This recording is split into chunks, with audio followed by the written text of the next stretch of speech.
Hello, everybody. Welcome, welcome. We're doing an interview here for Descent. We've got Eric Peterson with us. Eric is the main man from Descent, and we're gonna grill him on why Descent is a great game that we're all gonna want to play. I've taken a look at it, and I'm actually pretty impressed with the plans. So, but I feel like that some of it wasn't fleshed out very well in the Kickstarter, and so let's start with Eric. Tell us a little bit about yourself. Who are you? Well, I feel like I'm in an AA meeting here. Yes. Hello, I'm Eric. Hello, Eric Wingman Peterson, and I am a gameaholic. Yeah, so Welcome to the essentially, Dragons. I've been in the game industry for about 25, 26 years. I've worked on Wing Commander, Star Lancers, Conquest Frontier Wars. More recently, I was one of the founders of Star Citizen and was president over there and left to do my dream game, which is Descent. So now you've had, I would say you've had a pretty long history with making games. You started back like in '84.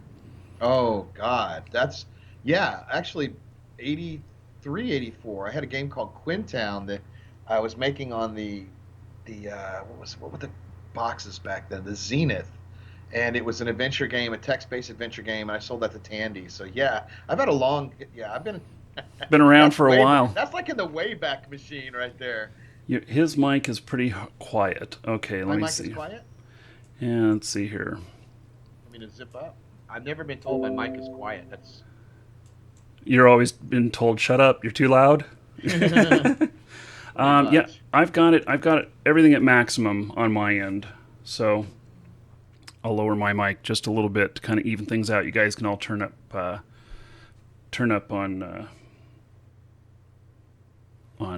your end there. Hold on a minute. 1 second. Where's this mic? I'm going into. Uh-oh, changing mics on the fly. Not good.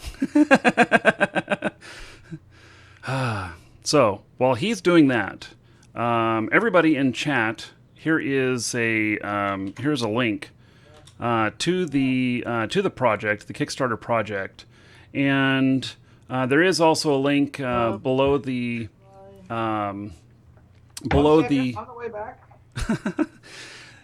There is a link below the video, and if you're watching this on YouTube, there is a link below in the description. All right, sorry about that. That's Sorry okay. about that. That's okay.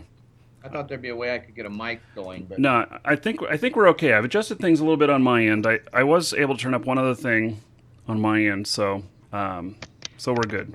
Okay. So anyway, okay. So you have a very long history in games, and then most recently you have a history with Star Citizen, and that is just like that's the outlier. That's like World of Warcraft. Yeah. It's Yeah. like what other community funded project has ever achieved 10% of what Star Citizen has? Well, none. I mean, See, that's why it's the outlier. Yeah. No, that thing. That's a beast. I think that was almost a perfect confluence of events. Chris Roberts coming back, resurrecting a genre that had been long ignored, that basically he created to begin with. PC games being ignored, PC gamers thinking that publishers were no longer. Used to be that PC games drove the industry, and then you would make ports of those for consoles, and that's completely flipped now to where consoles now make ports for PC games. And so PC games, you have all this really cool hardware out there, and nobody's out there pushing the pixels or pushing the polys. And so that's kind of what we've always done, and that's what Chris has certainly always done. And so I think Star Citizen hit quite a few nerves. Perfect storm. Yeah, it was a perfect storm, but it's also a really good idea and a good project. And I think more than anything, that's the key. And so now Star Citizen, of course, is space. Descent is also space. Sorta, yeah. Sorta. Well, it's inner space. It's inner. Okay, what is inner space? All right, so inner space is Descent is you are in zero gravity, but you're inside of asteroids or inside of mining facilities or tunnels. And there's a reason for that. I mean, when you're in space, Chris's stuff basically flies like a little more advanced World War II fighter style combat. But in real space, you can move around in all kinds of directions. Now, the the problem with that is if you're in a big open environment and you're shooting somebody, they can bounce around. You can't hit them, and so it really ruins the experience. And so what Descent did back in the '90s is they put that movement into a confined space, which Hmm. focuses the gameplay and focuses makes it much more about skill and stealth. For those people that didn't play the original Descent, but to get kind of a perspective on what this is, think of Star Wars, and at the Death Star, flying through the crevices there, Right. and all the Inside the maneuvering Death around. Star with Hmm. a Hmm. roof. Like if you're doing the trench run, only the trench run's got a roof on it. Right, right. Basically, the way that works is you've got a tunnel and you've got four areas that you can fit four ships in a tunnel. So that'll give you room to maneuver, but it also focuses the gameplay to where, and also ours is a much more arcade experience. There's power ups, cloaking, shields, energy, all that stuff that you could pick up along the way. You can mine through the walls. You can create different tunnels into enemy bases by going through voxel areas or through areas that we're tunneling through. So we want you to be able to change the landscape of the battlefield. And yeah, it's also it is definitely inside interiors inside the Hmm. asteroid. Hmm. And so, what is this? What does the game Vision kind of relate to? What is, I've heard it called like, Counter Strike with spaceships. Yeah, well, Um, what is it? it's a freedom person shooter. We like to call it freedom person shooter because you literally are moving in 6 degrees of freedom. Well, right now it's several things. It's funny when you take on an IP like Descent and you reach out to the community and say, okay, what do you remember? What did you like about it? And you get a different answer from everybody. Some people really, really like the single player maze puzzle solving, rescue the hostages and blow up the reactor. Some people like the multiplayer aspect of it. Some people like the 1v1. So it really is a unique game and that it means a lot to everybody. So our challenge is making sure we get all those elements into a really, really engaging experience. So what we're doing is we're doing this in phases. And phase one is we're getting the core gameplay. We have 9 ships. Each one of the ships is sort of like a class. It's got a different ability. It's a little better at one thing than the other. Now they can all do pretty much everything, but they're balanced to where each one has a specific thing that they do better. And so the idea is that we'll have team-based combat, and in those, and like a contract will come from Earth. You'll have 3 or 4 teams that will land on an asteroid, and they'll be trying to vie for that contract. The winning team will get, they'll win the map. They'll get a little extra special stuff, which we have 2 currencies. The top currency will be called a PAL, and they get more of that, and it just gives you a little more ability to buy customizable stuff for your ship. The others will still be able to repair their ship. They'll still be able to load all their weapons and stuff out. It's just, Hmm. it's not like you have to buy anything after you buy it. It's literally just rewarding the people that win. Is there any kind of character development?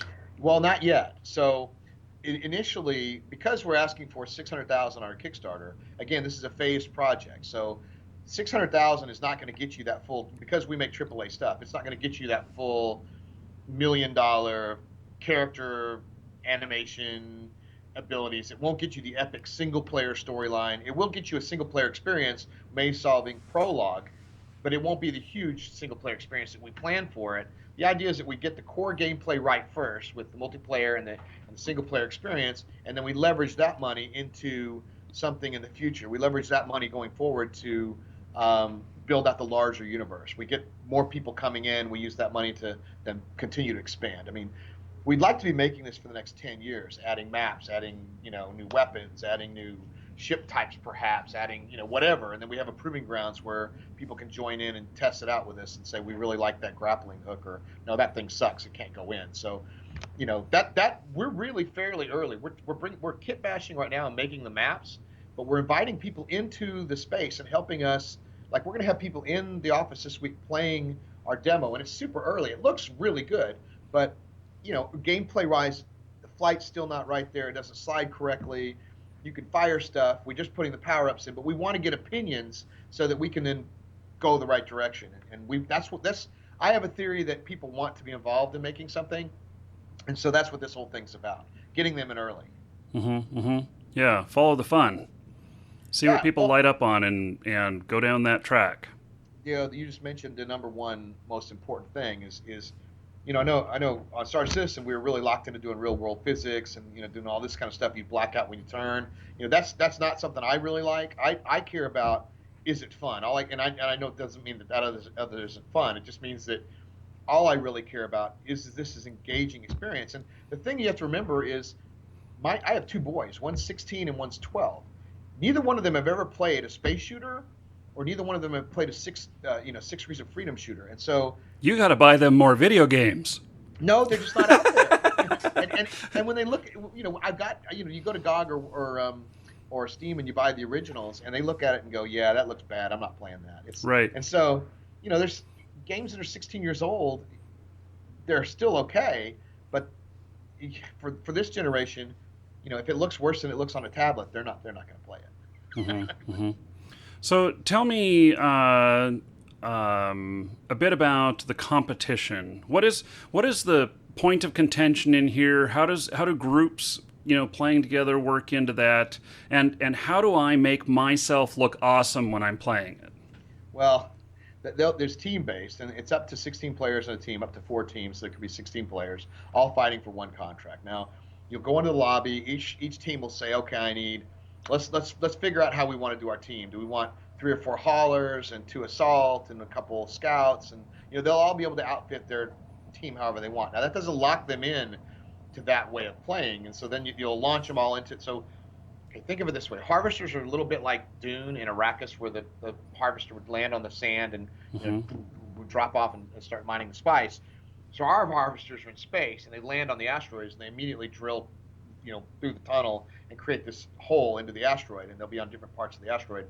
And then we release the drone. So each pilot, is actually on a team inside that harvester. And then you put on your VR goggles, which, by the way, we have working Oculus Rift already. It looks amazing. Oh, wow. Yeah, it's going to come with a barf bag. We're going to ship with a barf bag. Oh, shit. So, wait. Not really. Don't get it caught in your beard, though. But it's going to so you drop into the mine. You start looking for the resources. Now, there's a lot of things have been missed since the 90s that are cool gameplay, like a lot of hidden stuff. In the 90s, we had walls. You'd walk along Wolfenstein and you'd pound until you found that. Or you look for just the slightly different texture, whatever. Exactly. Yes. Well, yeah. So we're going to do a little different than that, because you've got to have a certain chip type, which is the Predator's going to be able to suss out where those are, and so that may be a reason for you to have a Predator or a Scout on your team. And so they'll find it. They'll be able to drill through and mine through themselves or slip through small areas, but it's better to call in like an auger, which will drill faster, and that will either uncover secret chambers, it will open up secret passageways, it will uncover power-ups that you can't see otherwise, or it'll deliver a tunnel system to an enemy's base. So anyway, you get on the asteroids, you're mining through. There'll be team-based combat or the contract. They're trying to fill say you need 10,000 palisite ore, and so you'll be watching each team's little counter going up and down, and you'll be able to adjust your team's what you're doing on the fly. Like, you may fall behind and say, shoot, we need to stop harvesting so much and go harass these guys and stop them from getting their stuff in. So you send 2 or 3 guys over to constantly be blowing up their carriers. Maybe they started with carriers and they're hiding away, and so you head them over there, you start blasting them. So the idea is to create like a dynamic user experience, sort of like Counter-Strike, and the matches will be anywhere from 10 to 30 minutes. Now, that's just on multiplayer. Single player is basically solve the maze, blow up the reactor, kill the bots, try out all the ships. There'll be ship progression throughout that, and it's a prologue to the big single player story, which we need quite a bit of money actually to make. So that's that would, if we wanted to make this whole game, and we went to Kickstarter for the whole thing, we'd be looking for millions of dollars, and that's probably not something that Kickstarter's really ready for yet. But you do have other funding other than just Kickstarter, right? Yeah, of course. But right now we're working for free. Free. Here's the funding. It's in your wallet? Yeah. Well, it was. Yeah. Okay. But now, yeah, we've got some other people that are interested, but we'd much rather be a crowdfunded project than a non-crowdfunded, because otherwise you have to give up, equity and portions of that you might otherwise not have to give up. So, Anyway, so that's what's going on. So there'll be session-based combat for the multiplayer. There'll be single-player action for the player who just wants to go offline and play. We're going to support LAN, so if people want to have a LAN party, invite their friends over, they'll be able to do that too. So, that's kind of it in a nutshell, I guess. Okay.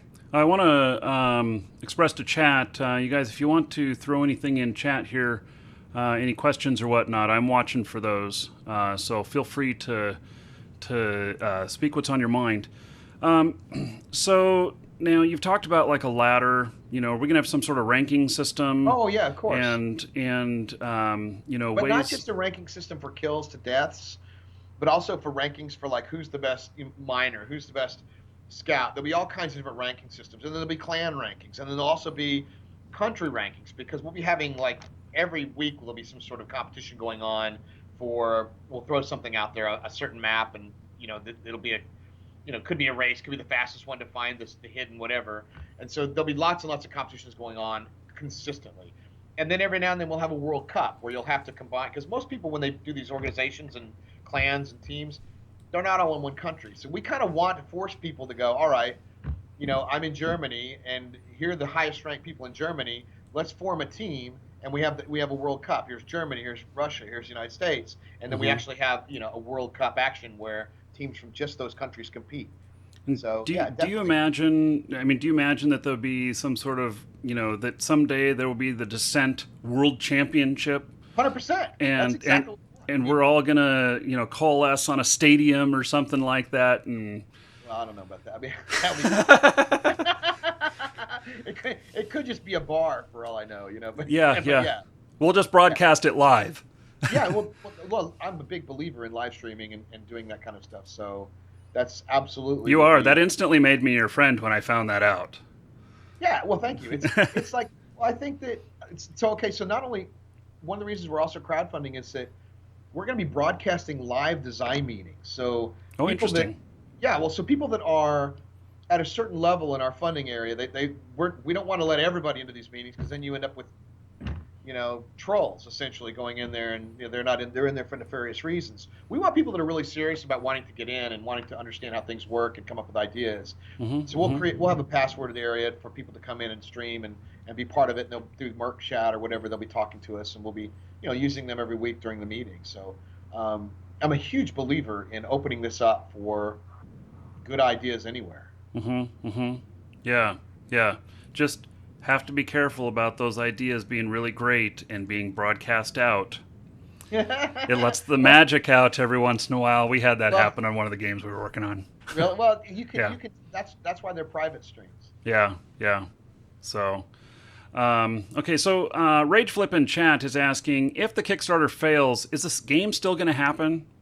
The answer to that is we're not completely sure. I mean, yes, probably, but you never really know because ultimately the investors and everybody else is looking at the Kickstarter and going, is there an audience for this? Are they hitting is the messaging right? Are they hitting it out there? And so if it fails, it doesn't exactly send the positive message you want to the investors, right? But at the same time, maybe the key to us is we need the 600 is not a lot to ask for, but the backer number is really important too because we want to make sure that there's enough people. Right now, we're doing pretty well. We're on track to make it based on the curves and algorithms. Right. But there is no guarantee. So what we really like is all the people out there helping us spread the word and coming on board. So and not everybody's we're not going to be everybody's cup of tea. We realize that. Right, right. So 10 days from now, we're going to have some drunken live stream party. It's going to be it's 10 days. Is it 10 days? It's more than that. Well, it's 11 days, but we got to start planning it to start on the the end of the 10th day. Oh my God! So we've got a live stream plan. Yes, for the 10th, the last 7 or 8 hours of the thing, and if people have followed me on Wingman's Hangar or any of those kind of things, you know that booze is generally involved. Yeah, sounds awesome. Yeah. It's bourbon. You can send bourbon care of. Right, right. Yeah. So, any intention to be able to mod the game at all? Oh my God. Oh wait, did I hit on something here? That's huge. Okay, so remember how I wanted to involve people in this process. Modding is huge for what we're trying to do. We're releasing the mod tools. We want people out there creating maps. We have a lot of cosmetic pieces like decals, tail assemblies, nose assembly, wing assemblies. We want people to modify their ships and make it. And if as long as they don't put giant phallus symbols on everything. Oh, come on. Giant penises are realistic. They are. Well, my wife did not agree with you. But I mean, so yes, modding is a huge part of this game, and Mm-hmm. we want ultimately there could be some 12-year-old girl in Kiev, Ukraine, who's like really really talented but has no outlet. And so if we can become her outlet for maybe she makes some really cool maps, then my God, how cool is that? If anything comes out of this other than it being a badass game, is that if we can become Descendant Studios University and a place for people all over the world to creatives all over the world, but maybe not an ability to get in the industry to get in, I Mm-hmm. will be super happy. There are several game companies that started with competitions like Yeah. this. I mean, most famously, the Doom competition way back when. What was it? What? I can't remember the name of that Star studio. Citizen, we had the next great starship, and so they made three of those ships, I believe, are going in the game. So Wow, cool. um, actually, and we found two. We found a gameplay programmer and an environment artist from the Star Citizen community that followed us over to Descendant Studios, and they're on the dev team now. Mm-hmm. So Okay, yeah, cool. So now you said that that there's no monthly fee. Is that right? right. So that's a little confusing. So as we're not professional marketers, we do have subscriptions. Now, subscriptions are not to play the game, but actually, they're not anything associated with the game at all. It's called being in the underground. Essentially, what a subscription does is allows you to have access to those design meetings and allows you to be closer to the devs and allows you to have a private area on the forums to discuss and put stuff up. So they're essentially contributors, and that is basically it's like $10 a month, and it's basically to again find out who's serious about being about doing this and Mm-hmm. who wants to be in. Because if we open that up to everybody, Griefers won't tend to put out any money. do what? Griefers tend to not put out any money. Yeah, you think? It's a really good barrier. Hello, person walking by behind. Oh, say hi, Rob. Rob and Phil,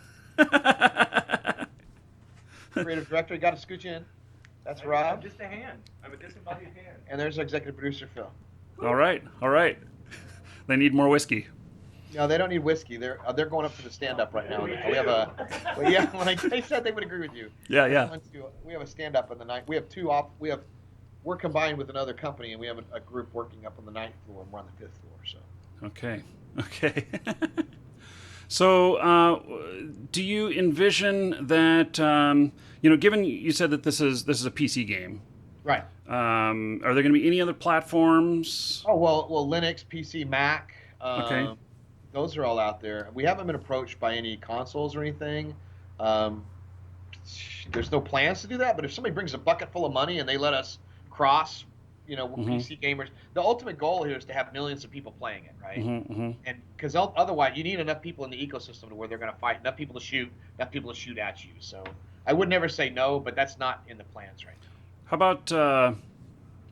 How about controller support? You must have controller support if you're going to have Oculus Rift. Absolutely, all of the above, and that's one of the reasons we chose the Unreal Engine. So HOTAS, Razor's reached out. We're in the process. There'll be some announcements about some of that stuff coming up. The PC industry. Thank God, honestly, Chris really really reinvigorated a lot of these things with his Star Citizen, and to where a lot of the places went, holy shit, there really is. Can I cuss on here? Oh, fuck no. Oh, Okay. sorry. Did I say that out loud? Sorry, my bad. Everybody went, oh my God, they're really. It used to be when I was younger, we'd walk into GameStop or we'd walk into CompUSA or Babbage's or whatever. There'd be rows of PC games and peripherals and all this kind of stuff. And pretty soon the publishers started to vanish and ignore all that stuff. So it made it really hard on the peripherals to find their way. And so they ended up in niche areas and pockets. What Star Citizen has done, as well as our game and others that are doing it, is it's realized that there's millions of players out there, and you think they would have looked at Steam and said, well, there's 80-something million people there, that there's still a viable marketplace. And so it's just that they're not necessarily at your local target. So yes, in your long or short answer to your good question was that yeah, we're definitely supporting tons and tons of peripherals, starting with the Oculus Rift, Mm-hmm. and haven't gotten the Steam one yet, the Valve one, but that one looks pretty hot too. So yeah, definitely gonna be all of it. Yeah. Joysticks, We should hook it up to Google Cardboard too. Which Just one? Google Cardboard. Google Cardboard. Have you seen that one? The virtual reality set? And is that? It's is a that cardboard where they go- box you wear on your head. And I'm not joking. No, I know. I guarantee my 16-year-old would like that. I'm not sure. Walking the walls. Yeah, yeah. So okay. It now the on the maybe longer term, is there going to be servers in our area? Are we all going to kind of coalesce in one server farm, or Yeah. can we have our own? Uh, What have we got so there? okay. So right, the way it works right now is we're using Google or Google Compute. So Hmm. it will spin up servers dynamically wherever you are. So if you're in Oregon, looks like your license plate. That's Oh says yeah, I'm in Florida, but I know, but I mean, it says just anyway. So yeah. if you're in Oregon, then there'll be a server. You spin up, you join. There'll be servers over there. It used to be like World of Warcraft. You'd have servers all over the world, banks of co-located servers, and that's not how we're doing it. So um, we're still toying with the idea of letting users have their own land, like organizations and stuff. Now, it wouldn't the stuff they earn or play on there, and the rankings wouldn't go into the global ranking system, but we're trying to figure a way in which that works, in which we don't want to fracture a small community early. You know what Hmm. I mean? Where once you reach a certain critical mass, doesn't matter. When you did Battlefield 1942, you had EA servers, and you had everybody else could all run their own server, and there's no big deal, right? Just find the one with the best ping, and away you go. Hmm. Millions of players. Well, if you have millions of players, that's great. If you don't have millions of players, the worst thing you can do is go, okay, everybody go do their own server, and so you have 10 players that only want to play each It other, and fractures it. right, exactly. And Hmm. so there's a lot of questions around that, and so we're trying to work out the best thing, and that's actually a big discussion right now in our forums. So we're openly engaging with the community on how to best handle that. Now, one of the biggest issues for us seems to be, and it's hard for us to hear, right? Is where they go, well, if you go on a business, and you're like, well, what? That's not going to happen. But I think we're all old enough to know that that does sometimes happen.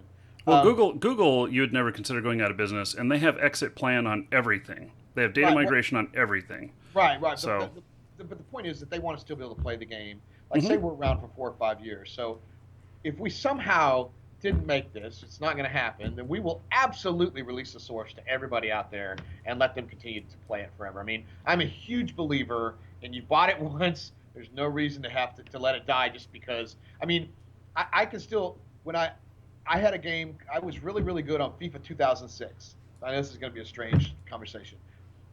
But EA killed the servers, and I'd spent 2 or 3 years playing that game, and I loved that game, and they killed the servers, and they killed the Battlefield 1942. So they kept killing all the stuff, and you're like, well, this really sucks. And Hmm. so I'll never let that happen. Yeah, yeah, okay. So, let's see here. So, you're a little over the halfway mark on the Huh? funding. Yep. Everybody in chat here live. Here is a link in chat, and then also there's a link below the video. And if you're watching this on YouTube, there is a link in the description. Given the curve, I think that it looks like you guys are going to achieve it, knowing that a lot of the funding comes in the last bit, Yeah. and so it's looking pretty good. What have I not asked about You that is know, probably important to the overall scope of things here? what have you not asked about? Well, I don't know if there's anything you've not asked about. I mean, I think that one of the things that we are still trying to dynamically get to or understand how to do is to explain Descent to a 19-year-old, Hmm. right? Because they have no understanding of what that game Well, they didn't was. play it. Yeah, that's the point, right? So we're still trying. We're putting together a 6 Degrees of Freedom video to show what it means. We've got some gameplay footage coming out this week. But ultimately, I think that what will make or break us is whether we can get that message out. I think most of the core Descent players are like, "Yeah, I'm all in. Let's do it." Right now, I'll tell you what you didn't ask. There was a lot of questions about the trademark or the license, right? How did we end up with the license when places like Soul Contingency got shut down, and some of the other startups that tried to do this didn't happen, and we had the funny thing is we kind of the first week we sort of had one of the things that was challenging about taking on this IP was that there are fractures within the community itself. Like there's Descent 1 and 2 players don't like to play Descent 3. The Descent 3 players don't like to play the Descent 1 and 2. The some people like 1v1, some people like multiplayer, some people only want the single player puzzle solving experience, and so it means something different to everybody. And so we spent the first week having to say, yes, we're doing that. Here's how we're handling that. Here's how we're handling that. And so how we came about the Interplay license is after we started making our game, we were calling it Ships That Fight Underground, or STFU for short. It's working, Got it. yeah, I know. It's a working title. Well, it was just fun. We were having fun. We got contacted by Interplay would you like to do Descent? And since we were doing a Descent-inspired style of game, we're like, hell yeah, we'd love to do that. And so, but with that comes challenges because with that license, the IP itself, like the original assets, the Pyro GX, the PTMC, the bots, they're owned by other people that created it, and they own the trademark. So we have to kind of walk that minefield as to what we can do. And so we took the balance of saying we're going to do a prequel. And so we're setting up that whole story that happens. Now, we're still talking to those people and hoping that we can bring everybody together. I think one of the reasons Descent has sat on the sidelines for so long is because of those bickering and arguments for the last 16 years. And sometimes maybe it takes a third party that wasn't really associated with the original to come in and go, hey, let's all do this together. It's better this way. So I would love to do that, and let's hope that it happens. I'm sort of cluing in some stuff that might be coming up soon. So, it would be great to have the Pyro GX in Whoever's coughing up the hairball, you should give him some medication for that. Fireball! Oh my. Okay, so a couple more questions have come in, and let's see here.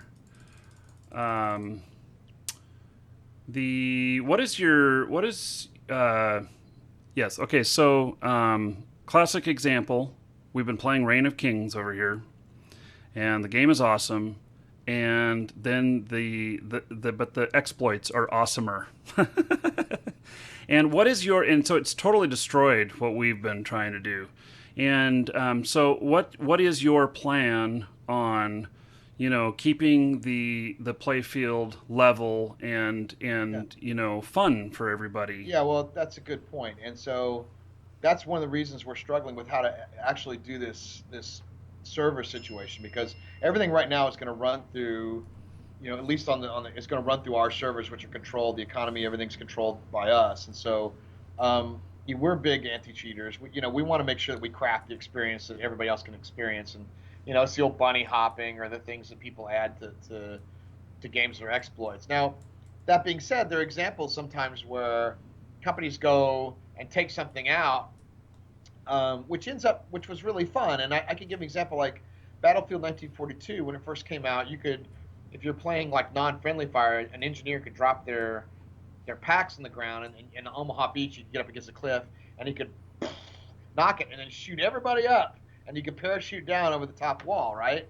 That was badass, But then they said, okay, we're going to get that out, and you're like, why not just put a slider on the server and say yes or no? So that is how we're going to handle these things. If there are some things, exploits that are killing the game, we'll stop them. But if there are some that it's an immersive gameplay thing that ends up being fun, we might actually putting that in the game somewhere. If you allow the normal in the normal game mechanics, if you're playing it and you're just using your keyboard controller, you're not injecting any code or altering any code or anything, and playing, that's definitely something that you've allowed everybody to do. And but that doesn't mean we're always right, because we can't account for everything that everybody out there comes up with. And Correct. And there may be some things we may think we have the most perfectly balanced game, and then it turns out that there is a one scenario wins all, and we'll have to adjust accordingly. Right. So I guess more so the things that the client allows us to do is much different than somebody editing the code in their client and well, we're not letting you do that. And causing that kind of stuff to happen.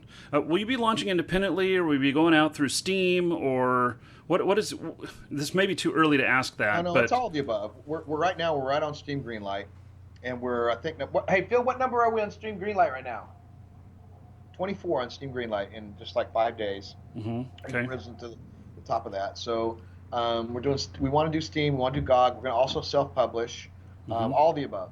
Mm-hmm. I mean, we'd love to just completely self-publish, but you can't. There's so many other players that are accessible. You can't make maximum potential that way. No, and you know what? Mm-hmm. So you give up 30% of the money of the sale of the game just because they have the crowd, so to speak. Mm-hmm. Okay. So And how long do we have to wait? Now this is the great question. Okay, so not very long, which is why we're biting off the core gameplay first. So Okay. the proving grounds will be out in August for the people that are Wait, August buying this that. August this year? Yes, right, Oh, right. okay. We'll have a That's map not very far too. away. Yeah, no, it's not. And so you'll be able to play the game and help us balance it. Then alpha is in October of this Mhm. year, Mhm. and then beta is in January of next year, and gold master or what we're promising on Kickstarter will be shipped in March of next year. So Okay. about 12 months. So again, we're doing a very, very focused phase one cycle. The core gameplay is here. We're going to make it fun. We're going to make it engaging. We're going to add the elements like mining and power ups and all the stuff we want. And then we'll build from there. Phase two will be a larger single player campaign. Phase three will be like Gravity. And so we've got a huge, long 10-year plan for this game, but we want to get the first thing done first, make sure it's fun, make sure it's engaging, and then go from there. Hmm. That sounds awesome. So I Well, pledged it's today. ultimately, it's ultimately what. Thank you. Ultimately, we same thing we're going to do at Star Citizen, but what happened there was Chris. We got so much people and money in there that he was able to start bringing things forward and start working on things that, in conjunction. We're doing a very linear path in what we're doing Hmm. because we don't have 70 So something. majority of the team works on this. When that's completed, they all go on to the next Well, they don't all phase. go on. You'll leave a few behind that are a live team, and there'll be a live team Okay. associated with it. Yes, and you'll have two teams essentially leapfrogging, right? Live team, these guys work on the next thing, and then whoop, these guys jump ahead, and these guys are live team, and then so it'll be kind of a leapfrog thing Okay. Okay. forever, So hopefully. um, yeah, Spectrum. I don't think we can show you any of the game before we go. I don't think we don't have nothing queued up. So I can send you a YouTube if you want, or he can check out our. I can send you a YouTube link real quick. yeah. And you just pass it on if you'd like. Um, yeah, I think I can do that. So I'll put it in the little window there, and so yeah, the game. This is going to be a map that we've been working on. Um, Kind of is just a fly through of the map.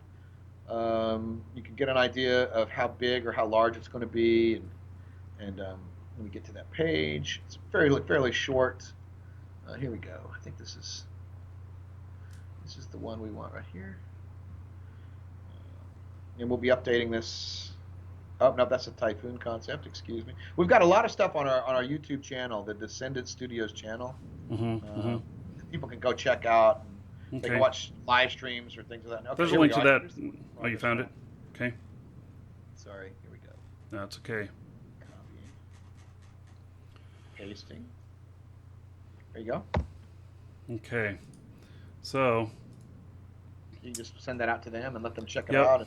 Yep. Okay, so there that is in Twitch chat, and then for those of you that are watching this on YouTube, I'll have a link to this as well in the description. So, okay, Eric, I think everything's looking pretty good. Thank you. I'm excited to hear that it's going to be so soon that we're actually going to be able to do something in the game. Well, I think that's another reason. Star Citizen's a long, long tail, and a lot of us are like, we want to make a game a little more smaller in scope with a smaller team and make it a little differently and quickly. So, yeah. Mm-hmm. Mm-hmm. Yeah. Okay. Well, I'm excited. So, thank you, everybody. Hit that link below for the Kickstarter campaign. Check it out. I don't know what's the minimum money to get into the game. $25. 25 bucks. $25. And the Yeah, game's going to it's sell for 50 when it comes Yep. out. So half price. 9.99. Yeah. Yeah, half price. Half price to get in now. And so okay, Eric, sounds good. Thank you. So I hope to see you in game. Yeah, me too. Okay, Take you care. take care. Bye.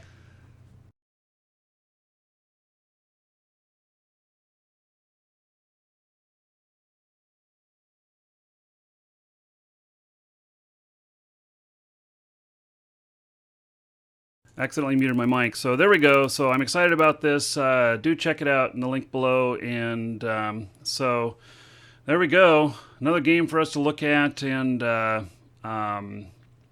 I'll be there. So we'll see what happens. So okay, links are down below. And for those of you watching live, stay tuned. Don't go anywhere. And I'll be right back.